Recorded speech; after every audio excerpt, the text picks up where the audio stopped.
Kisah Nabi Muhammad bagian 103, Khubayb bin Adi. Khubayb bin Adi sedang berada di dalam penjara. Orang-orang Mekah menyeretnya keluar untuk disalib di hadapan umum. Sebelum naik kayu salib, Khubayb bertanya, "Dapatkah kamu membiarkan aku sekedar melakukan salat 2 rakaat?"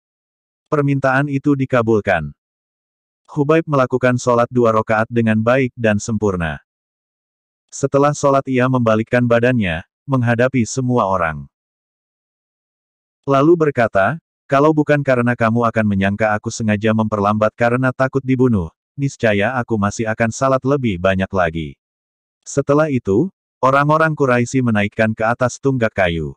Dengan mata sayu, Khubayb memandangi orang-orang yang menontonnya sambil berseru, "Ya Allah, hitungkan jumlah mereka itu, binasakan mereka dalam keadaan tercerai-berai, jangan biarkan hidup seorang pun." Mendengar suara yang keras itu, para penonton gemetar.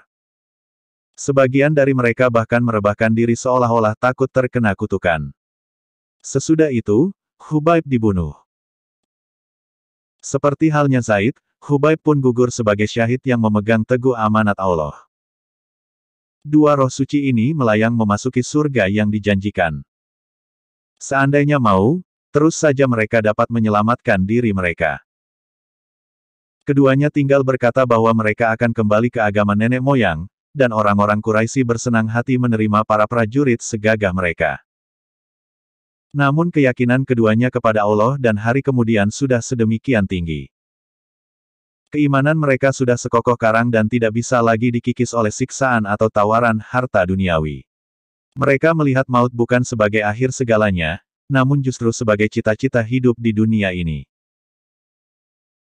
Lagi pula mereka yakin bahwa darah mereka yang tumpah akan memanggil-manggil saudara-saudara muslim mereka supaya memasuki kota Mekah sebagai pemenang. Saudara-saudara muslim mereka akan menghancurkan pertahanan dan perbuatan syirik. Kesucian sebagai rumah Allah akan dipulihkan. Tidak ada lagi nama berhala yang disebut kecuali nama-nama Allah yang Maha Suci.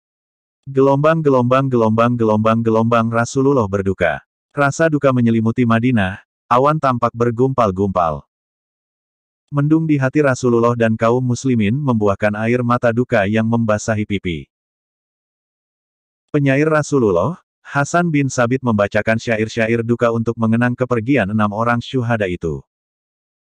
Beban di benak Rasulullah terus bertambah berat. Beliau khawatir kejadian seperti itu akan terulang lagi. Orang-orang Arab yang masih membenci kaum muslimin akan terdorong melakukan hal serupa di kemudian hari. Tiba-tiba datanglah Abu Bara Amir bin Malik, seorang pemuka masyarakat di daerah Najd. Rasulullah pun menawarkan kepadanya, agar ia mau memeluk agama yang mulia ini. Namun Abu Bara menolak. Meskipun demikian Abu Bara tidak menunjukkan sikap yang memusuhi Islam. Ia bahkan berkata, "Muhammad, saya mempersilahkan engkau mengutus sahabat-sahabatmu ke Najd dan mengajak mereka itu mau menerima ajaranmu. Saya berharap banyak orang yang akan memeluk Islam. Ini adalah sebuah peluang besar," namun Rasulullah masih khawatir. Beliau takut akan terjadi pengkhianatan lagi terhadap para sahabatnya. Dia tidak bisa segera menjawab permintaan Abu Bara. Melihat keraguan di wajah Rasulullah, Abu Bara pun mengerti. "Saya menjamin mereka," tegas Abu Bara. "Kirimkanlah utusan ke sana untuk mengajak mereka menerima ajaranmu." Rasulullah melihat kejujuran di mata Abu Bara. Beliau juga tahu bahwa Abu Bara adalah orang yang dapat dipercaya. Dia adalah orang yang ditaati masyarakatnya. Setiap kata-katanya akan dituruti orang-orang Najd. Siapapun yang sudah pernah diberikan perlindungan oleh Abu Bara tidak pernah diganggu oleh orang lain. Berdasarkan pertimbangan ini dan peluang besar berkembangnya Islam di Jazirah Arabia, Rasulullah memanggil Al-Mundir bin Amr dari Bani Saidah. Beliau menugasi Al-Mundir memimpin 70 orang muslim pilihan untuk menyebarkan ajaran Islam di Najd. Rombongan dai itu pun berangkat dengan penuh harap akan datangnya kebaikan. Apakah benar mereka akan diterima dengan baik atau sebaliknya, malah dikhianati? Gelombang tragedi Bir Maunah. Ketika tiba di Najd, tepatnya di Bir Maunah, ke-70 muslim itu berhenti. Daerah itu terletak di antara wilayah Bani Amir dan Bani Sulaim. Al-Mundir mengutus Haram bin Milhan menemui Amir bin At-Tufail, pemimpin Bani Sulaim. Haram ditugasi menyampaikan surat Rasulullah kepada pemimpin-pemimpin Najd. Namun Amir bin At-Tufail sama sekali tidak membaca surat Rasulullah itu. Ia bahkan memerintahkan agar Haram bin Milhan dibunuh. Setelah itu Amir meminta bantuan Bani Amir untuk membunuh kaum muslimin yang lain. Bani Amir menolak karena mereka adalah suku Abu Bara. Mereka tidak ingin melanggar perlindungan yang diberikan pemimpin mereka sendiri. Amir bin At-Tufail cepat berpaling ke suku-suku Najd yang lain. Beberapa suku menyatakan dukungan atas pengkhianatan Amir. Dengan cepat mereka berkumpul dan berangkat mengepung sahabat-sahabat Rasulullah di Bir Maunah. Mulai curiga karena Haram bin Milham tidak kunjung kembali, kaum muslimin di Bir Maunah mulai meningkatkan kewaspadaan.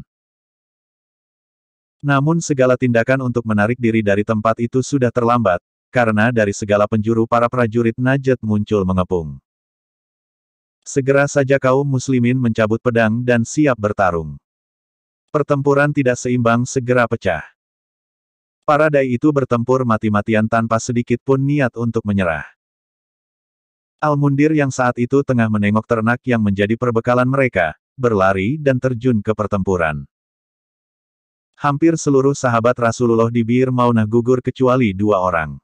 Ka'ab bin Said disangka telah mati, namun begitu pasukan Najd pulang, Ka'ab bangun dan pulang ke Madinah dengan tubuh dipenuhi luka. 1 orang lagi bernama Amir bin Umayyah. Di tengah perjalanan pulang ke Madinah Amir bin Umayyah bertemu 2 orang yang mencurigakan. Dikiranya kedua orang itu termasuk pasukan yang menyergap dan membunuh para sahabatnya.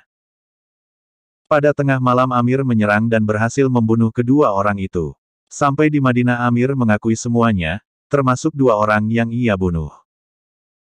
Namun kedua orang itu ternyata bukanlah musuh. Mereka justru termasuk suku Bani Amir yang telah terikat perjanjian jiwar atau bertetangga baik dengan kaum muslimin. Bersambung bagian 104.